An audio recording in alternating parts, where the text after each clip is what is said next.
Husband is shocked to come home and find his wife on her knees crying desperately with a bruise on her face in front of her ex-husband. Raymond and Donna had been married for just over a year. He was a kind, attentive and affectionate man, someone who always put his wife and stepson's needs above his own. From the very first moment, Raymond knew that Donna already had a young son, Andrew, from a previous relationship. This was never a problem for him. On the contrary, since he entered Andrew's life, he treated him as if he were his own child, participating in his routine, teaching him new things, helping him with schoolwork, and ensuring that he never felt less loved because he wasn't his biological father. Donna was a strong woman, but the scars of the past still echoed within her. Her relationship with Thomas, Andrew's father, had started like a dream, but it quickly turned into a nightmare. Over time, the man who once loved her became aggressive. Alcohol took over him, and arguments soon turned into violence. Fearing for her son's safety, Donna found the courage to end the relationship. The separation wasn't easy, but with support and a protective order that prevented Thomas from coming near her and Andrew, she managed to move on. When Raymond came into their lives, he brought new hope, a new home, and above all, safety. Together with him, Donna and Andrew found peace. Life seemed calm and secure. The routine was light, and the shared family moments were filled with love and understanding. Andrew adored Raymond, and Donna, after so long living in fear, finally felt protected. That afternoon began like any other. Donna was enjoying a moment of peace while Andrew played on the living room floor, his childish laughter filling the house with life. She always liked these moments when everything seemed calm, far from the shadows of the past. But the peace she had built in the past years was about to be shattered. The sound of the doorbell broke the serenity of the house. Donna frowned. She wasn't expecting anyone. Maybe it was a delivery. Wiping her hands on the side of her pants, she walked to the door and, without thinking much, turned the doorknob. The instant she saw who was on the other side, the ground seemed to disappear beneath her feet. No, it can't be, she thought, feeling her body freeze. Thomas was standing there. The strong smell of alcohol emanated from him, invading her house before he even spoke a word. His face was red, his eyes bloodshot and squinting, his clothes wrinkled and dirty. He shouldn't be there. He couldn't be. But still, he was. "What's the matter, Donna? Aren't you going to invite me in?" he said with a crooked, mocking smile. Donna gripped the doorknob tightly, feeling the adrenaline spreading through her body. Her heart was pounding hard against her chest. "What do you want, Thomas?" she asked, trying to keep her voice firm. "I want to see my son," he replied, his expression darkening. "I want to take Andrew with me. He's my son, not your personal toy." Donna swallowed hard. Just the mention of the idea of Andrew leaving with him made her stomach turn. "You can't be here," she said, narrowing her eyes. "There's a court order that prevents you from coming near me or Andrew. Leave now before I call the police." Thomas let out a short laugh, but there was no humor in it, only contempt. "Police?" he mocked. "Since when do you need the police to talk to me? Do you think that scares me? He's still my son, whether you like it or not." "You lost that right the day you raised your hand to me," Donna shot back, her voice shaking with both anger and fear. "I lost?" Thomas's expression turned into fury. "You poisoned my son's mind against me. You kept me away from his life, made him see me as a monster. You did that to yourself, Thomas. You destroyed yourself with alcohol. You hurt me. You threatened your own son." Donna's firm voice hit a raw nerve in him. His fists clenched, and for a moment she realized the real danger she was in. It was at that moment that Andrew appeared in the hallway, his eyes wide with fear upon hearing the shouting. "Dad?" he said hesitantly. Thomas immediately looked at the boy and flashed a sick smile. "Come here, son. Daddy came to take you." Donna's heart skipped a beat. "Andrew, go to your room and lock the door," she ordered, keeping her eyes fixed on Thomas. The boy hesitated, paralyzed by fear, but soon turned and ran to his room, slamming the door behind him. The sound of the lock turning echoed through the house. This simple action ignited an uncontrollable fury in Thomas. "You ungrateful brat!" he yelled, his eyes blazing with hatred. Without warning, his hand shot up and a violent slap struck Donna's face. The impact made her head spin, and she staggered backward. The burn on her skin was intense, and for a moment everything seemed to spin. "You think you can stop me from seeing my son? You think you can keep him away from me?" Thomas roared, advancing into the house. Donna placed her hand on her sore face and tried to remain steady, even as her vision blurred with tears. "You're not touching him!" she shouted, positioning herself in his way. Thomas ignored her and kept advancing, determined to reach the boy's room. Desperate, Donna lunged at him, trying to hold him back. "Stop, Thomas! You're not going to touch him!" He didn't hesitate. He shoved her with force, and she fell to her knees on the floor. The pain from the fall was immediate, but it was nothing compared to the terror that consumed her from within. Tears streamed down her face, not from physical pain, but from the absolute fear of what might happen to Andrew. "Thomas, please, go away," she begged, her voice choked with desperation. But he didn't even listen. "Andrew, open that door now!" he yelled, pounding on the wood with force. On the other side, the boy was sobbing, his panicked breaths audible between Thomas's hits on the door. Donna tried to stand up, but her legs were shaking. "Please, stop!" she cried. "You're scaring him!" "He has to learn that I'm his father, that I'm the one in charge here," Thomas shouted, not stopping his attacks on the door. Donna felt her chest tighten. She had to do something, she had to stop him. But she was so weak, so scared. "You think you can keep me away from him forever?" Thomas said, turning toward her with a look of disdain. "You think some stupid piece of paper can stop me? You've always been weak, Donna, always needing someone to save you." He laughed, a cold, cruel laugh, continuing to smash the door, while Andrew cried softly on the other side. The sound of the wood being struck echoed through the house. Each hit a direct blow to Donna's heart. Thomas didn't stop, his fury growing with every second. Andrew sobbed on the other side of the door, locked in his room, too terrified to speak. Donna tried to stand again, but her legs wouldn't cooperate. Her face burned from the slap, her eyes were watery, and the feeling of helplessness was suffocating her. Thomas was out of control. And then, a different sound broke the cycle of despair. It was the sound of someone's footsteps entering through the front door, steady and unhurried, as if the newcomer hadn't quite realized what was happening yet. Thomas stopped pounding on the door and slowly turned to face the entrance of the house. Donna, still on the floor, widened her eyes upon recognizing the silhouette that had just crossed the threshold. Her chest tightened. Raymond. He entered normally, unsuspecting of the horror unfolding.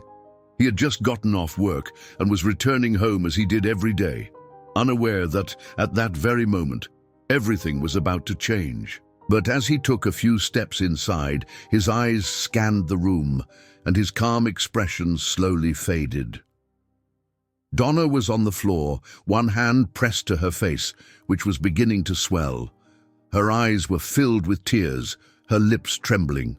A red bruise was forming on her skin. Thomas was standing right in front of her, still leaning toward the boys' room door, his fists clenched, his breath ragged. He smelled of alcohol, and his eyes carried that irrational rage that only a man completely out of control could show. For a few seconds, Raymond didn't move. He didn't say anything. His brain took a moment to process the scene before him. His gaze immediately shifted to Donna. "Donna," he said, his voice heavy with concern. "What happened? Why are you on the floor?" Donna opened her mouth to reply, but her voice failed her for a moment. "And Andrew?" Raymond asked, now looking at the closed door of the boy's room. "Where is he?" "He's locked in his room," she said, her voice shaky. "He's scared." Raymond frowned and took a quicker step toward her. He crouched beside her, extending his hands to help her up. "Are you okay? Can you—" His words caught in his throat as soon as he saw. The side of Donna's face was marked with a dark bruise, the skin red and swollen. He blinked once, as if his brain refused to process what he was seeing. His stomach churned. A cold sensation spread through his chest before being replaced by something hot and furious, growing too quickly to be contained. His eyes slowly turned to Thomas. "Was it him?" Raymond asked, his voice much lower now, but laced with something dangerous. Donna hesitated for only a second before nodding. "He wants to take Andrew," she said, swallowing hard, and tried to break down the door. Raymond fell silent. For a moment it was as if time stopped, as if every muscle in his body was paralyzed before the inevitable explosion. His jaw tightened, his fists clenched, his breath grew heavier, and then something inside him snapped. The air around him seemed to grow heavier.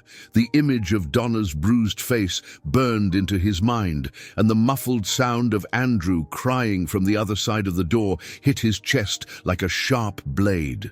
Raymond's eyes darkened, his breathing became deeper, and his fingers curled into tight fists by his sides. Thomas noticed the shift and took another step back, but still wore his arrogant smile. "What?" he said, laughing again. "You going to hit me now? What kind of example do you want to set for my son?" That was the last thing he said before Raymond lunged at him.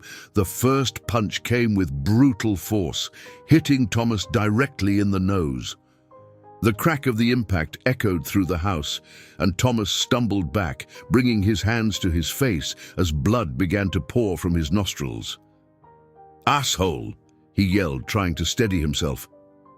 Without giving him a chance to recover, Raymond moved again, grabbing Thomas by the shirt and slamming him against the wall with violence. The impact made a dull thud, and a picture frame fell from the wall, smashing to the floor. Thomas tried to fight back, lifting a clumsy fist to hit Raymond, but his coordination was compromised by the alcohol. The punch missed wide, and Raymond seized the opening, landing a direct punch to his stomach.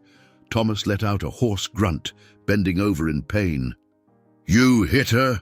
Raymond growled, grabbing him by the collar and yanking him up before landing another punch, this time to his jaw. "You scared my son?" Thomas fell to his knees, coughing and spitting blood.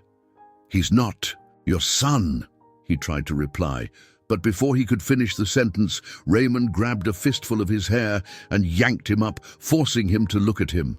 "You'll never lay a hand on them again," Raymond said, his voice thick with hatred. Then the strongest blow came, a punch square to the temple which made Thomas fall sideways, his head hitting the floor. His body stretched out for a moment before he began to twitch lightly. He tried to rise, but his hands shook and his vision seemed cloudy. "No, it's not over," he murmured, spitting more blood, but Raymond didn't let him continue. He bent down and grabbed Thomas by the neck of his shirt, dragging him to the center of the room. With a quick movement, he raised his fist and landed another blow to his face, which was already swollen and bruised. By this point, Thomas couldn't fight back anymore. His eyes were half closed, his mouth ajar, and blood was still pouring from his nose.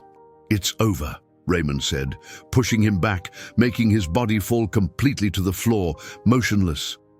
The silence that followed was deafening. Only Raymond's heavy breathing filled the room. Donna was still trembling, her arms wrapped tightly around her body, her wide eyes fixed on the scene before her. Raymond, still feeling his heart pounding in his chest, took a deep breath, trying to tame the anger still burning through his blood. He forced himself to look away from Thomas and turned to Donna. His expression changed immediately when he saw her huddled on the floor, still visibly frightened. The adrenaline gave way to something deeper, concern. He took a step forward, crouching down beside her with careful movement. "Donna," he said softly, extending his hand to her. "It's over. You're okay." She blinked a few times, trying to pull herself together, but her muscles were still tight from the shock.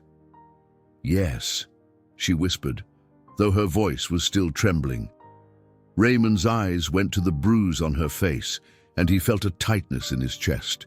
He reached a hand out to it, touching her swollen skin gently.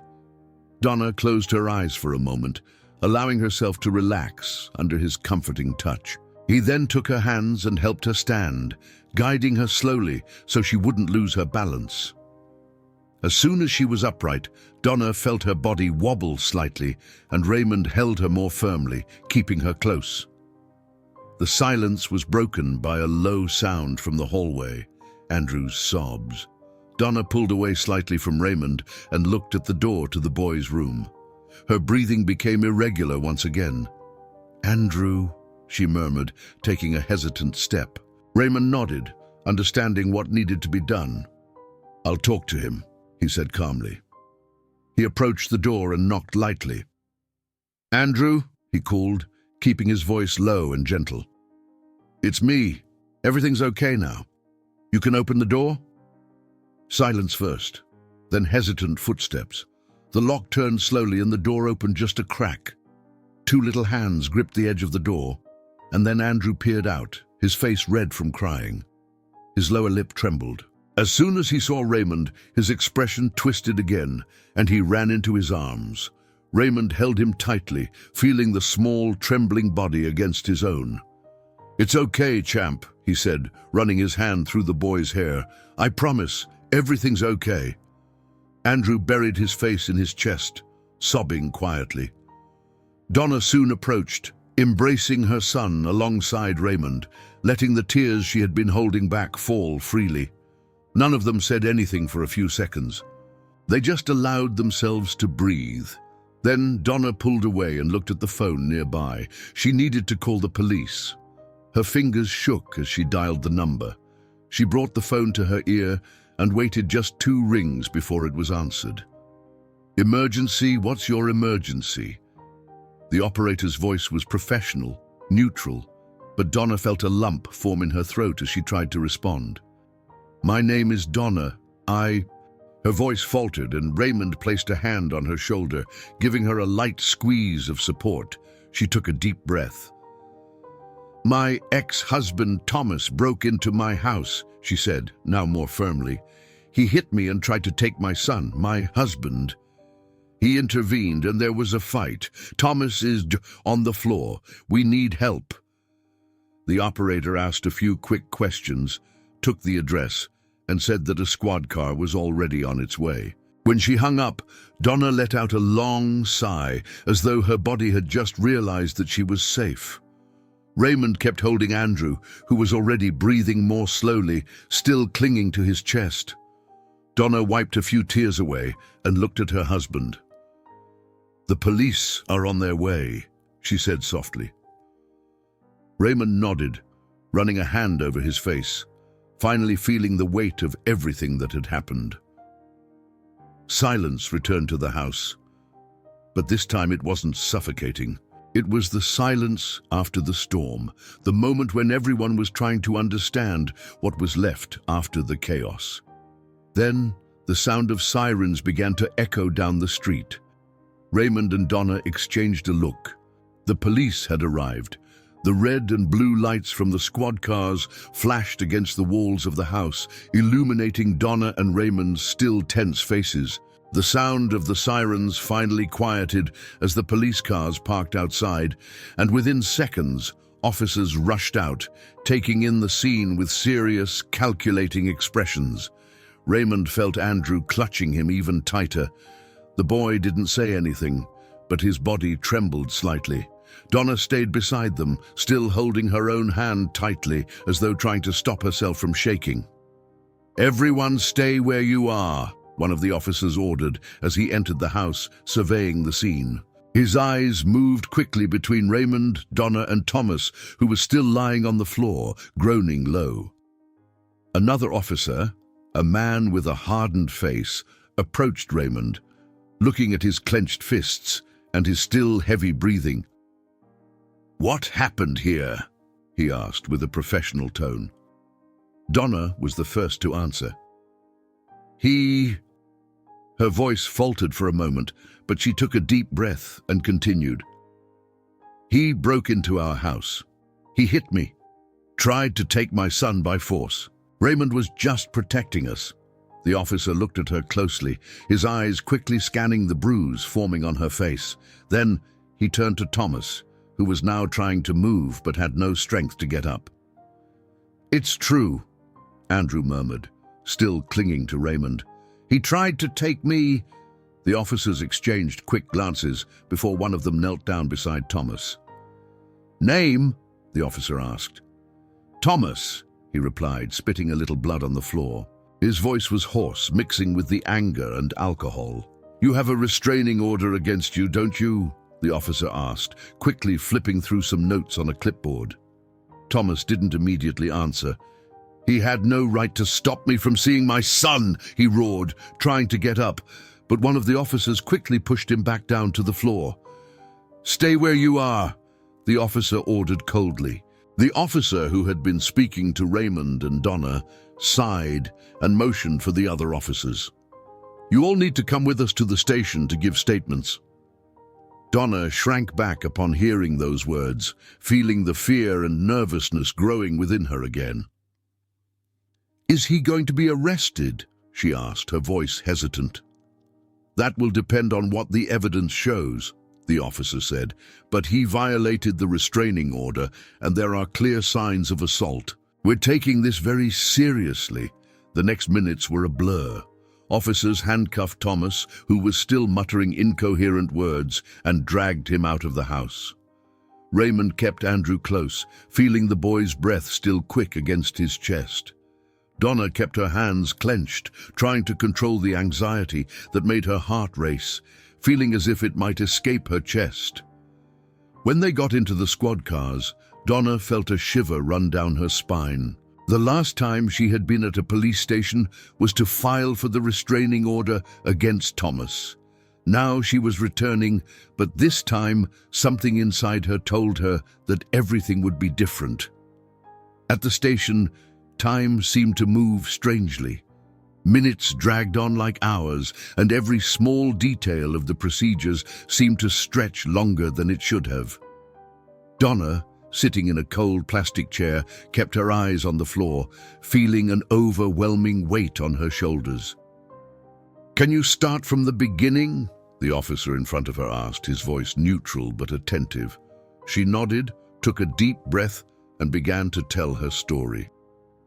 She detailed every minute of that hell, how Thomas showed up without warning, the smell of alcohol, the rage in his eyes, the threats, the slap, the attempt to break down Andrew's door. Her voice trembled at times, but she didn't stop. When she finished, she felt her hands damp with sweat. Andrew was called in shortly after. The boy was clearly nervous, but held Raymond's hand tightly as he spoke. His voice was low and choked, but every word confirmed what Donna had said. The officer just nodded, taking notes. When Raymond was called in to testify, Donna watched him disappear into the next room, her chest tightening as she saw him vanish down the hall. He was calm, as always, but she knew that inside there was still something burning within him. While she waited, Donna noticed one of the officers talking to another near a computer monitor. Her eyes widened when she realized what they were watching. The house's security cameras. Every detail was there, the break-in, the assault, the moment Thomas tried to take Andrew by force, and Raymond's reaction. Donna couldn't look away from the screen. She never wanted to relive that moment, but at the same time, she felt a silent relief, knowing that, this time, there was proof. This time, no one could twist the truth. The hours passed slowly. Donna lost track of time in that police station. When they finally heard the verdict, she felt a weight lift from her shoulders. Raymond was free. He had acted in self-defense, and Thomas was arrested. Breaking the restraining order, assaulting Donna, and attempting to take Andrew by force were crimes enough to guarantee that he wouldn't be out anytime soon. Donna didn't realize she was crying until she felt the warm tears running down her face. It wasn't fear, it was relief. She looked at Raymond, who was already standing, watching her with a soft but firm gaze. She didn't need to say anything. He just opened his arms and she walked into them, fitting perfectly in his embrace, feeling the comforting warmth that only he could give. Andrew clung to their legs, and Raymond bent down, wrapping them both in a strong, secure, definitive hug. That nightmare was over. That night, despite everything they had been through, Donna finally felt sure of one thing. With Raymond by her side, neither she nor Andrew would ever have to be afraid again. They were safe. If you enjoyed this story, don't forget to subscribe to the channel, leave a comment, give it a like, and activate the notification bell so you don't miss any of our upcoming videos. See you in the next story.